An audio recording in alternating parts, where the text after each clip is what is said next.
Bonjour à tous et bienvenue sur ce point sur la peur euro-dollar. Donc maintenant que la BCE s'est exprimée et que l'impact de la réunion mensuelle commence à se tasser, comme on le voit sur ce graphique horaire, un impact très nettement baissier sur la peur euro-dollar.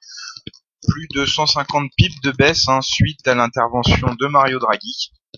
Donc on a eu des choses assez nettes, des choses assez claires lors de cette réunion de la BCE. On peut notamment mettre deux choses en lumière. La première, c'est que la BCE a avoué avoir discuté de la nécessité d'assouplir davantage la politique monétaire, notamment en ce qui concerne la taille, la composition et la durée du QE, qui seront réévalués au mois de décembre. Donc déjà la BCE a prévenu qu'on aura une modification du QE au mois de décembre, et ensuite on a eu une baisse qui a été réalisée en deux vagues, pour ceux qui ont suivi la conférence de presse en direct. La première vague, c'était quand la BCE a parlé de réévaluation du QE au mois de décembre. La deuxième vague, ça a été quand elle a avoué avoir discuté également d'une nouvelle baisse du taux de dépôt. Le taux de dépôt est déjà négatif à moins 0,2%, et la BCE envisage donc éventuellement de le baisser davantage.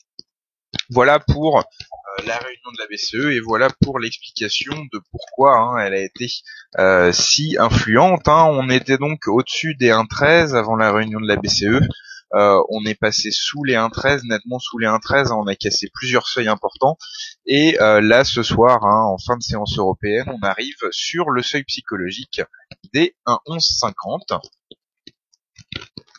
Qui pourrait donc éventuellement être testé ce soir. Voilà, on n'en est pas loin. Je vais zoomer en donner 15 minutes.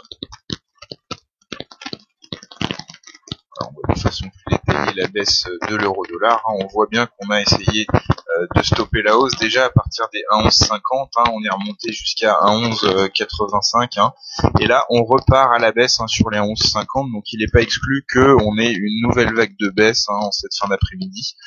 Mais disons que pour l'instant, il semble que le potentiel baissier soit trop entamé pour que l'on puisse envisager de nouvelles positions. On va revenir en données horaires pour voir comment s'inscrit cette baisse dans le contexte général. Voilà, on va reculer un maximum, et ce qu'on voit, c'est qu'il faudrait plus idéalement qu'on arrive à passer sous cette zone des 1,1085, 1,11 environ. Voilà, que je vais dessiner avec deux lignes rapprochées.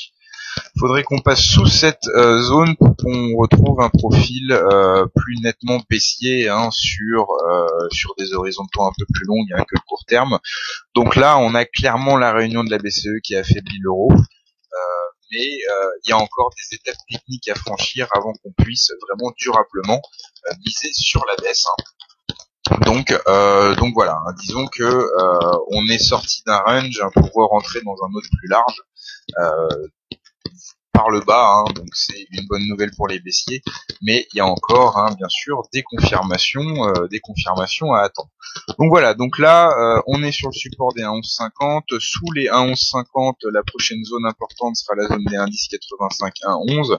À la hausse, on va trouver plusieurs résistances maintenant, les 1,12, 1,1250, 1,13, tous les seuils importants qui ont été cassés aujourd'hui. Voilà donc pour ce bilan sur l'impact de la réunion de la BCE. Ce qu'il faut retenir, c'est que Mario Draghi a rempli les attentes du marché. On avait depuis quelques semaines des propos dovish de la part de membres de la BCE qui incitaient à penser que la Banque centrale commençait à envisager des modifications de sa politique monétaire, et ça a donc été confirmé aujourd'hui. Non pas avec des annonces concrètes, mais avec un langage particulièrement agressif et précis au sujet de ce que la BCE prévoit de faire à court terme si les choses ne s'améliorent pas largement.